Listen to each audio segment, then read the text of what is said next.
Hi, I'm Becky. Welcome to my channel, Beantown Becky.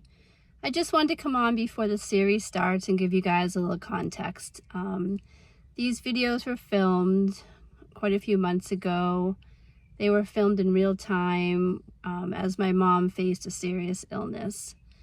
Since that time, our family story has forever changed. And when I filmed these videos, I wasn't sure if I'd ever share them with anyone, if I'd ever post them anywhere.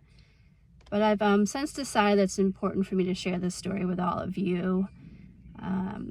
What you're about to see are candid moments, unfiltered, the hope, the fear, the joy, the laughter, and everything in between.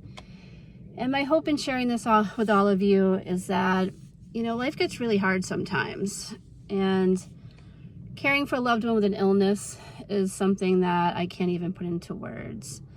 And in this first video that you're about to see, I had to, have some serious and difficult conversations. And as I went back and started to edit this video, or not even edit it because it's going to be pretty unedited, it's going to be, just basically life as it was. But, replaying it and getting it ready to post, there's some things I said that may be interpreted in the wrong way.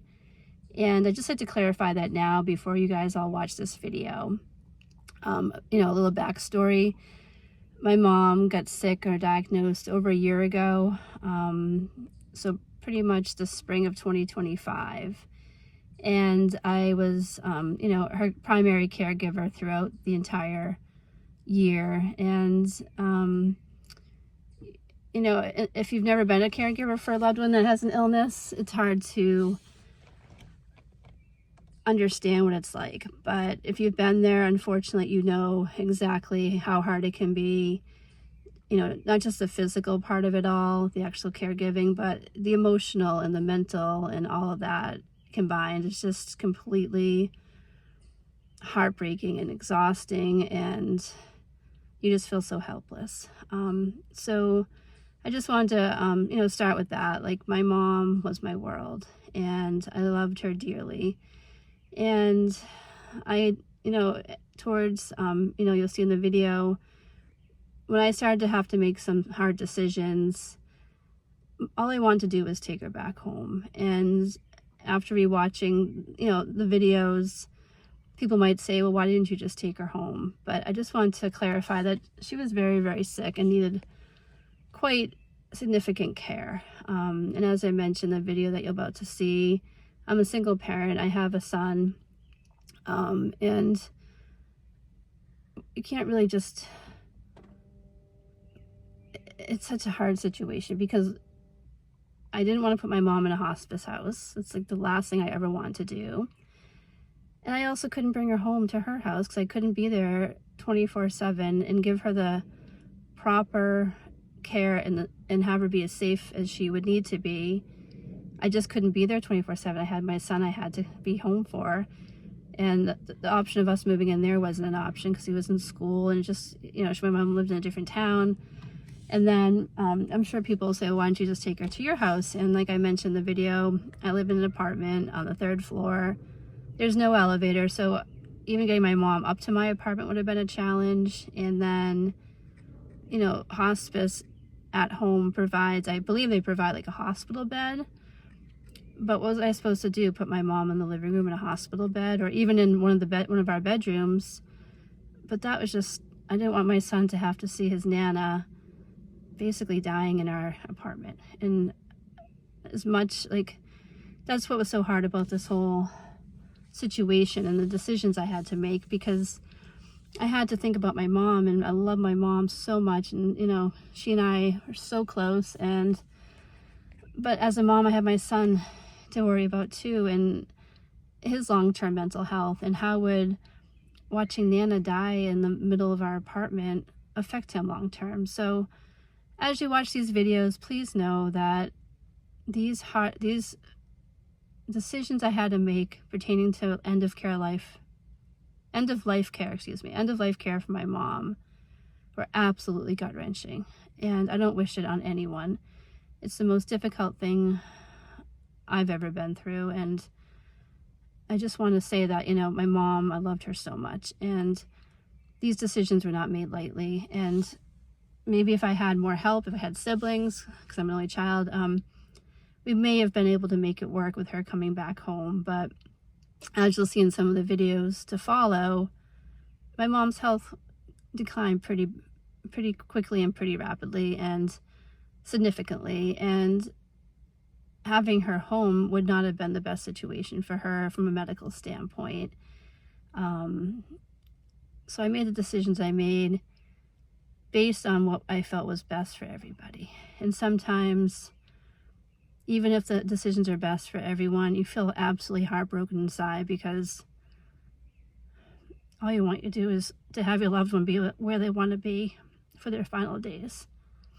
And sometimes that's not possible. So I just ask that as you watch these videos, you have a little grace and understanding. And if you haven't been in these shoes before, I pray to God you don't have to be. If you have been in them, hopefully you can sympathize a little bit with how difficult these decisions were to make. And it's hard. I'm having a hard day today with everything. And I think, just rewatching a lot of this footage and all that is just, stirring up some emotions. And not that the emotions are not there all the time. They're there 24/7. I've been trying to keep myself busy enough to focus on other things a little bit, but I'm struggling today. This is hard and this sucks. And I just wanted to share this series with all of you because life gets really hard sometimes. And I just hope that even if life gets hard, you persevere and you push through and you stay strong, as hard as that may be. Trust me, it's so hard going through heartache and traumatic situations, and life gets heavy sometimes. But you know what? Even in the hardest of times, there's good things too. And I talk about that in the videos that you're going to see. Life gets really hard, but there's still so much good.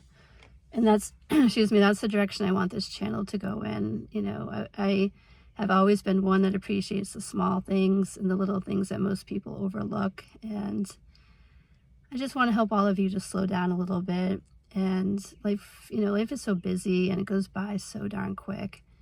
And it's so precious. And, time is fleeing. And I just want to help all of you to slow down, to, appreciate everything that's around you, things that you may otherwise not even notice. So that's the direction. And I hope my channel helps people. By posting these videos, I hope I help at least one person. Excuse me. That's my goal in posting all this to all of you. And I'm going to be raw and vulnerable and candid. And that's just how this channel is going to be. It's not going to be overly edited or highly filtered or anything like that. It's just going to be authentic and genuine and true to who I am. And it's going to show the good and the bad. And I just felt it was important to start my mom's story, her journey, our journey together at this point. And I think it's an important place for me to start my channel. And in doing so, like I said, I hope I can help somebody. That's my hope and my goal in sharing all this. And then there's going to be some lighthearted things on the channel as well. I want you to come along with me as I travel. And I'm based in New England, so I'm going to go visit really cool places throughout New England. I actually have a trip planned coming up in the next few days to Vermont with my son for a mountain biking trip. We're going to do some camping and some mountain biking and hopefully some fishing and all that nature stuff, which I absolutely love. So hopefully you'll join me on those adventures. And I just appreciate the support, and it's just real life. And I just want to keep this channel as real as possible and let people know that they're not alone. I felt so incredibly lonely going through all this with my mom. And, as you'll see, I'm an only child, as I've just mentioned, and I basically felt like I had nobody. I have my kids, I have an adult daughter and my teenage son, but I wasn't going to put all this on them. This is too heavy for people of that age to have to handle and go through. So I carried a lot of it on my own, and I have extended family and they're wonderful, but they're all over this, the country, and they couldn't be physically here with me. So, I did all this on my own, and it was hard as hell. It sucked, I'm not gonna lie. But I'm actually proud of myself for how strong I was, and how, despite going through complete heartache and something so traumatic as this, that I'm able to still focus on all the good in life. And I hope I can help, you guys to do the same. So anyway, that's a little bit about me, a little bit about what you're about to see, and just how my channel is going to be in the direction I want it to go in. So anyway, I apologize if it's a little shaky. It's a hard day today. Today is, I think it's July 9th or 10th. I've lost track. 2026. But yeah, it's a nice day here in Massachusetts. It's kind of warm and a little bit of an overcast, but it's nice. And I just appreciate every day that we have. It's all you can do is appreciate every day and be thankful for what you do have. So with that, I will let you go, and I will start the series here. And I hope you continue to follow me. Your support means so much, and thank you for being here. Hello, we're shopping at Walmart right now. And we're finding some great bargains. Yes, we are. And I found some yarn that I like. Some toilet paper. Yeah. All the necessities. Oh my god, I could probably make your YouTube channel. You'd be famous, you'd be an internet sensation. Okay, say bye for now. Like and subscribe. Bye.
Hello guys, welcome to our channel. I'm here with Nana Banana. We're in the humidifier section of Target looking for a humidifier.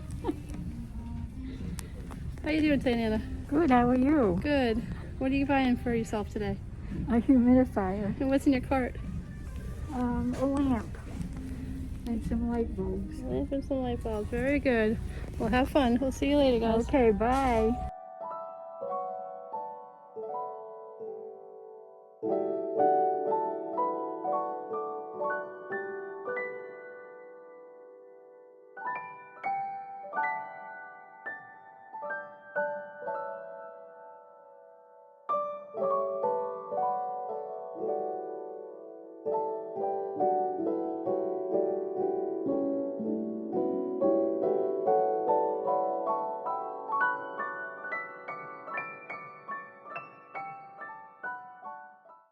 Hi, thanks for stopping by. My name is Becky, and I'm going to be talking about end of life with a loved one.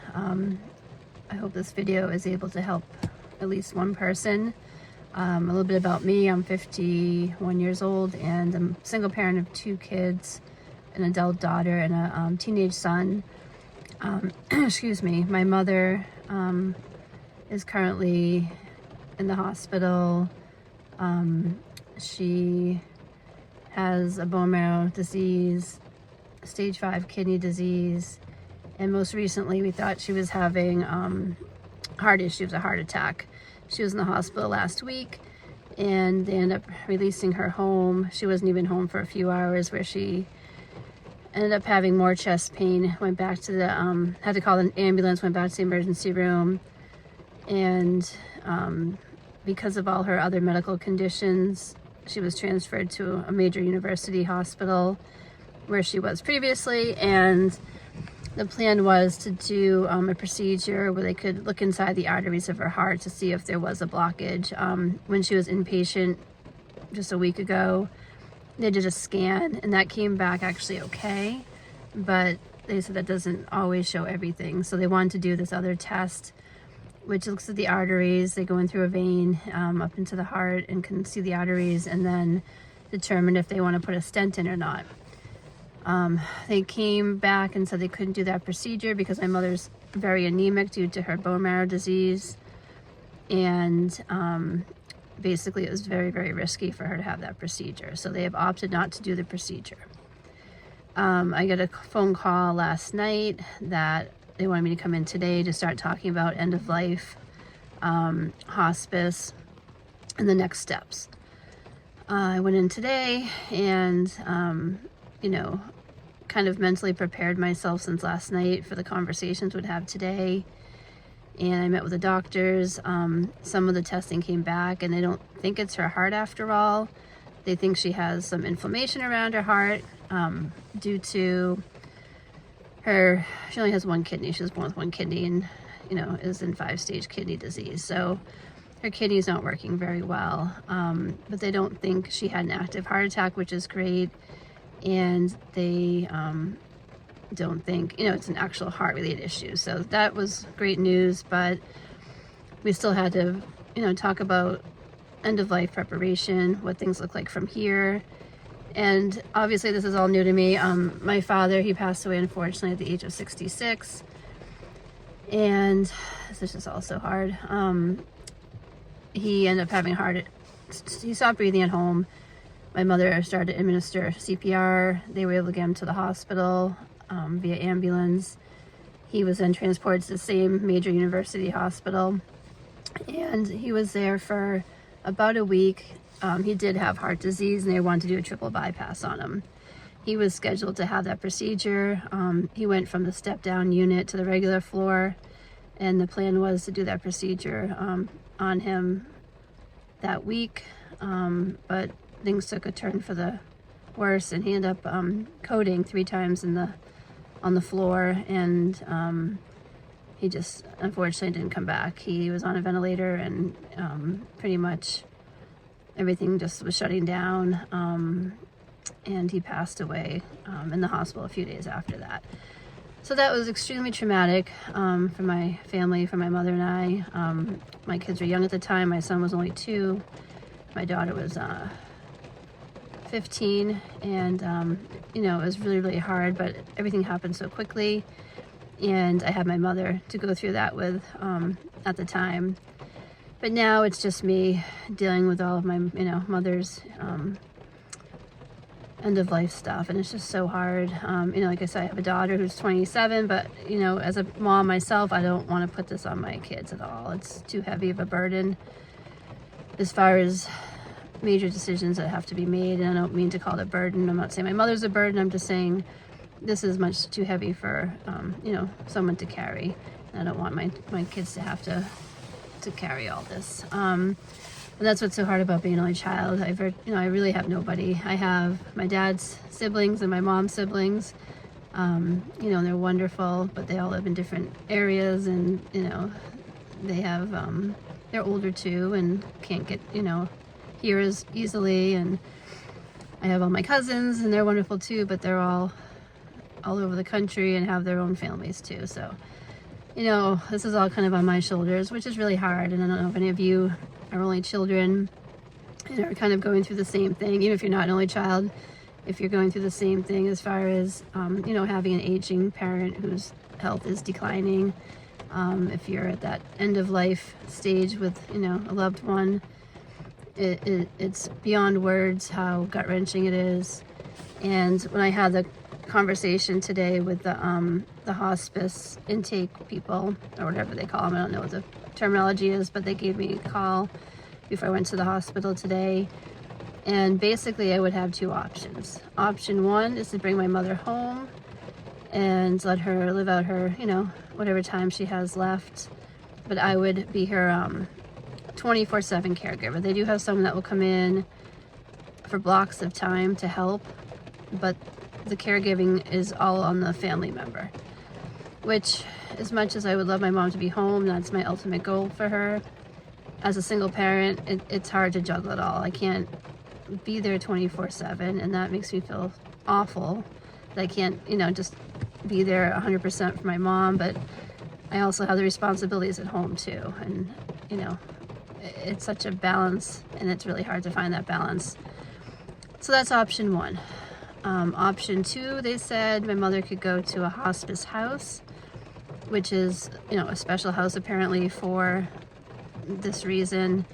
And they have beds in the house, and she would get, around the clock care, but it costs about $5.50 a day to put your loved one there. Insurance will not cover it. You have to pay out of pocket, and that's more than my mother can afford. She's on a fixed income. She was a nurse for her entire life. She worked very hard, but as many people as they age, they rely on Social Security, and she's on a fixed income. So doing that, it's not feasible financially. So those are the two options I was given. The home care, her going back home and me caring for her in the house.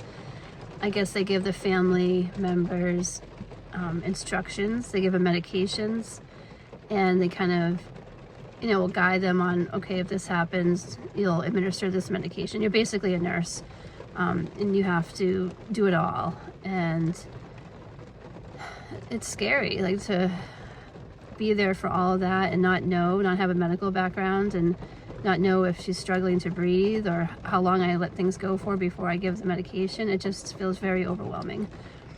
And I'm sure, unfortunately, maybe some of you watching this have been through that and can relate to what I'm, talking about. If you can't, I hope you don't have to go through it for a very, very long time, because it's just so hard. And again, I have, virtually no help. I don't have someone that I can switch off with. I'll do a few hours, you do a few hours. It will be all me, and trying to juggle that, and trying to do everything at home, and, taking care of my son. So, yeah, it's just, I don't know what to do. It's kind of, neither option is ideal. Of course, I want her to be home and comfortable in her own house, and I don't want her to be in pain.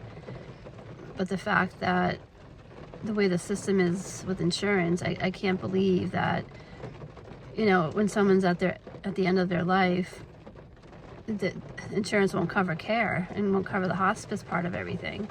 It's hard enough going through this as a family member and knowing you're going to lose a loved one, but then to have to make such hard decisions and not really have a good option. Either one is super challenging. One's financially challenging because we can't afford $500 a day, because I don't know when her time is going to be up. It could be tomorrow, it could be a week from now, it could maybe be a month or a few months from now. We don't know. It's not up to us. So how can they expect family members to pay $550 a day, to have their loved ones at this hospice house? And it could be, super unaffordable. People don't have the money, so I don't know what they expect people to do. I really don't. It's quite frustrating that this is the system, and aging people can't have comfort, and the family can't work through the emotions and process everything and be there for their loved one. They have this burden of the financial, or the where are they going to go type burden, and decision making, which is so heavy when you're already trying to deal with the loss, or the soon to be loss, of a loved one. So I don't know. I'm just not sure what to do. As of right now, my mom's stable, thankfully. they're going to get PT in to work with her and see if they can build up some of her strength, because she's just so weak and tired because of the anemia. You know, her goal is to get back home. I don't think she even realizes how serious all this is. I know she knows she's sick, obviously, but I don't think she is in the end of life frame of mind right now, and I don't want her to be. Like, why would anybody want someone to be in that frame of mind? But as, you know, her daughter, and someone that has to help make decisions, I have to, you know, obviously think about that, because it's coming. I'm not sure when. Like I said, hopefully I get as much time with her as I can, but that bridge will be there to cross at some point. So if anyone else has been through this, please leave me a comment. Let me know how you handled it, especially single parents. How did you juggle caring for a loved one? It's not possible for her to come live with me. I live in an apartment on the 3rd floor with no elevator, you know, and having, you know, a son and, you know, his life and his schedule and things like that.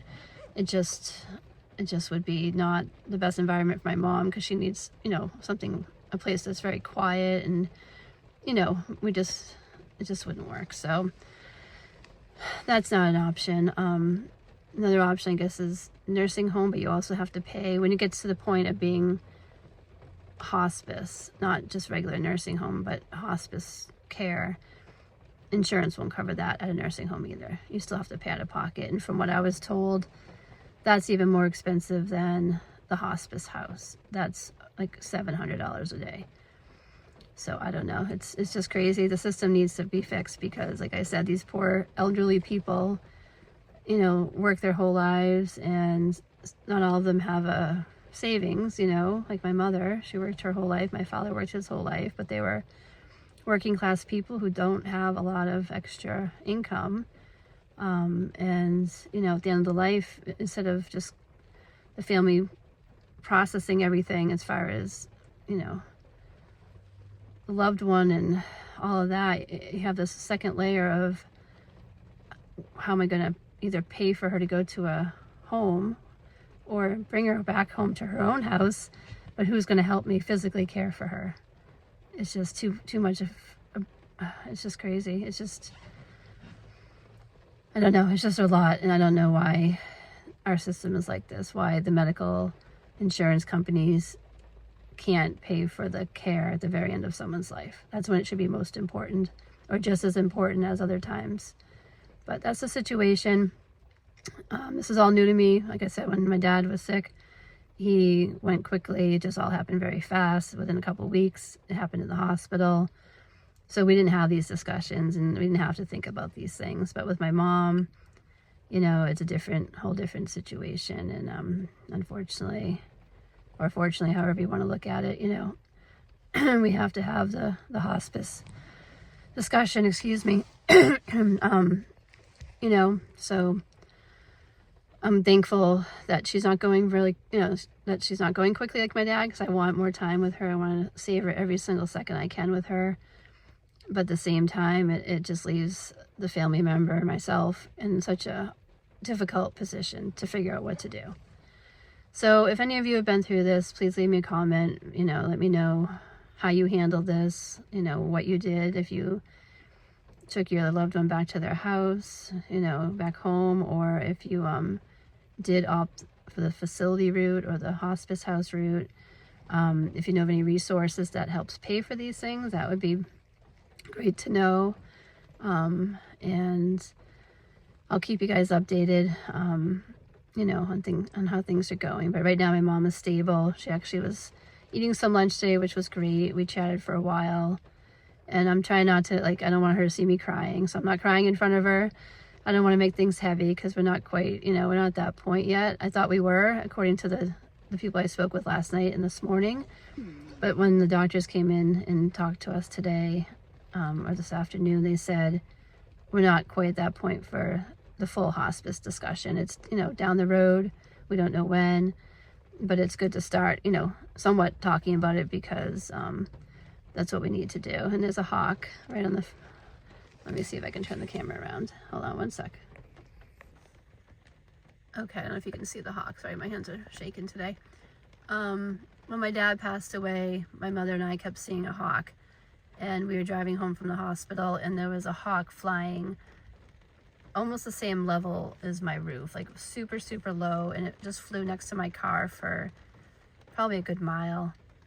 So whenever I see a hawk, I think, you know, my dad's thinking of us, thinking of me and my mom. Sorry, he's right there. It's raining out today. And this hawk just landed. I'm just sitting in a parking lot talking to you guys. That hawk just landed on that telephone pole. So my dad's with me. He's thinking of my mom and I, and hopefully he'll help me make the right decision, because it's a really hard one. It's a beautiful bird, but okay, I'm gonna turn the camera back around here. I'm back. So yeah, that's the situation. It's just so hard. Like, I love my mom so much, and the years just went by so fast. I can't believe she just turned 80 on March 3rd, and today is March 22nd, 2026. So she just turned 80. She's been sick for a while. For the past year, she's been quite ill. She got diagnosed with like the leukemia or bone marrow disease almost about a year ago now. So it's been a really, really challenging year for us. And before that, she was starting to decline. She had about six COVID boosters. And when she had the most recent one, which is a few years ago now, within about, I'd say half an hour, she started to hemorrhage from her nose. And I don't mean just a little nosebleed, I mean complete hemorrhaging from her nose. And ever since that time, she's been getting reoccurring nosebleeds. And it was so bad that nothing would stop the bleeding. We had to go to multiple facilities, and she was actually inpatient because of it. Oh, the hawk's flying away. No, he's landing on another pole right there. So it just seems like she's declined ever since then. And my gut feeling is, you know, these COVID boosters are just, in my opinion, awful. But, you know, she wasn't like this before she had those COVID boosters, and she had so many. I think she had the 6 that they recommended. And at the time, people were just getting them because that's what they were told to do. But it's just really ironic to me that right after she got her most recent one, she started to hemorrhage so badly from the nose, and her body has not been the same since. So that's that. But you know, it's just hard. I love my mom. You know, she's my mom. Who doesn't? You know, it's just, I can't imagine life without her here. I'm not gonna cry. It's so hard not to cry. I've been trying to be strong and hold it in, but it's hard, you know, and you just like think about your childhood and all the memories, and it's hard. But you gotta stay strong. I gotta stay strong for her and be her rock, because she needs me now. It's funny how that happens in life, you know. Your parents take care of you, and then you take care of them. But yep, the hawk's gone now. But anyway, sorry, I don't mean it's a sad video, but it's life, you know. This is part of life, and you know, just spend as much time as you can with the people you love, because you never know when they won't be here anymore. So thankfully she's still here, and I pray, and if you guys could pray for us for more time, you know, I want to spend more time with her. I don't want her to go yet. Not that I ever want her to go, but, and then I pray that when it is her time, she goes peacefully and doesn't, you know, suffer. So those are my hopes, and I'll keep you guys updated. I'm so sorry if this video is so shaky. You know, my hands are shaking pretty bad right now. But yeah, thank you for tuning into my channel. And, you know, feel free to write in the comments if you're going through something similar, or if you have gone through something similar. You know, you guys aren't alone either. I feel alone, but I know I'm not. It's just, you have to stay strong and be there for the other person. But thank you for listening, and, you know, I hope this video helps somebody, you know, to know that they're not alone in this either. So thank you again, and I will see you in the next video. Okay, bye. So I just tried to go grocery shopping. Sorry, I'm gonna get my jacket off. It's like pouring out right now. I just tried to go grocery shopping. Whew, that was tough. Of course, the music on the radio was like some song that I can't remember the name of it, but I used to listen to it in the car with my mom when I was little, like in the late 70s. So that just brought back like a flood of emotions, like tearing up in the grocery store. So I think that's how it's going to be for a while. It's going to be even hard to go out and do like normal everyday tasks, because everything's going to make me sad. And I guess that's all part of this whole process, but it's hard to even get through the grocery store without breaking down. People probably looking at me with my tears in my eyes, but you know, and this just makes me realize, like, you never know what someone's going through. Nobody in there knows that my mother's at the end of her life, and I'm struggling with all this, and you know, I have so much I'm going through. Nobody knows that by looking at me, so just try to be kind to other people, because you don't know what they're going through and what kind of hardships they're facing.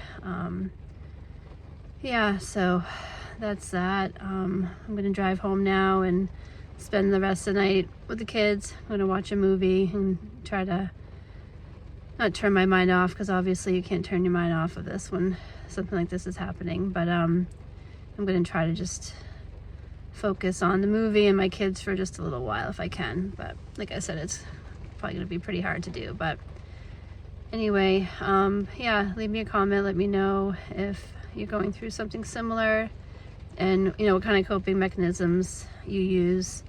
I consider myself to be a very strong person.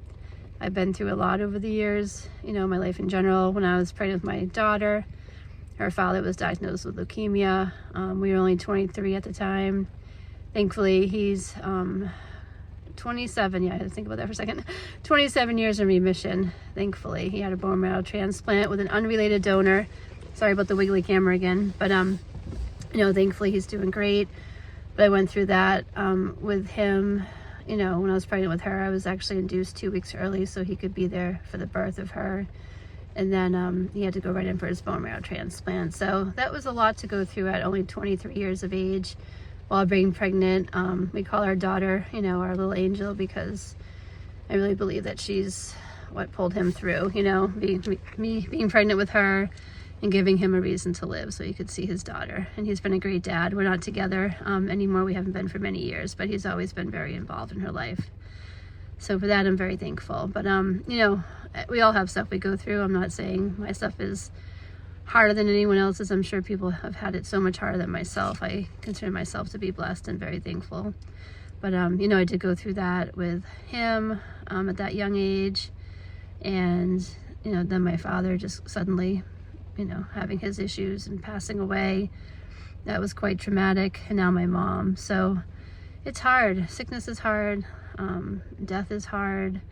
I can't even comprehend it sometimes. I mean, I can, but just the finality of it, and you know, never ever seeing someone again. And like I said, when my dad died, it just happened so fast. He was sick for a little while, but then the actual event happened, and you know, he wasn't coherent. So you know, it was just a quick process. But with my mom, it's different.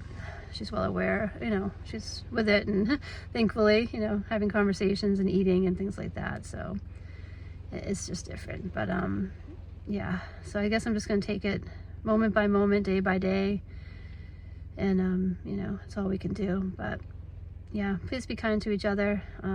Life is hard enough already. I was on Facebook the other day, and in one of the Facebook groups, I guess it was a bad accident in one of the towns around here, and I was reading the comments, and somebody made a comment. Yes, I'm wearing a winter hat in March. It's still cold and it's raining out, but anyway, someone made a comment saying how they were 2 hours late for work because of the backup due to the accident. And I'm not one to comment on things like that on Facebook. I don't get involved in that kind of stuff, but I had all I could do not to comment, because you know, this person saying how inconvenienced they were because they were 2 hours late for work, which I understand. That's tough. You know, you don't want to get in trouble with your boss, and you don't want to be late for work. But I felt like replying and saying, be thankful that you got to go to work. Whoever was in that accident may possibly be deceased or severely injured, and being 2 hours late for work in the whole scheme of things doesn't really matter.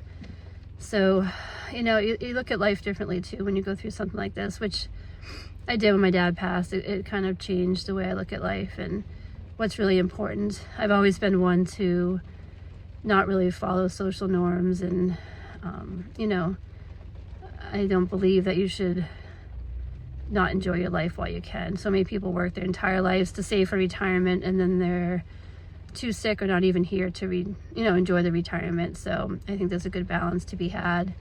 But you know, I think you should live your life, do the things you want to do, you know, make memories. Money's just money in the end. It doesn't matter how much money someone has in the bank. You know, what matters is the memories that you made with the loved ones. I'm so thankful for all the memories I had with my parents. We used to go up to Old Orchard Beach every summer when I was a kid, spend a week up there, and I'm so thankful for those memories and all the family gatherings and Sunday dinners. You know, I have food allergies now, but growing up, I probably had, you know, intolerances back then. But anyway, I used to go out to eat all the time with my parents, and I'm so thankful that we got to do those kind of things. And just, they were so involved, you know, with my kids, and, you know, I'm thankful for that. I never grew up in a big house. We actually didn't own a house growing up. We rented a house, and I lived in a pretty affluent town, and probably lived in one of the smallest houses in that town. It was, you know, by standards, probably one of the poorest families in the town, which at the time was hard sometimes, because, you know, you have friends who have huge houses and no money worries. And my parents, like I said earlier, were working class people, and we didn't have a lot of money.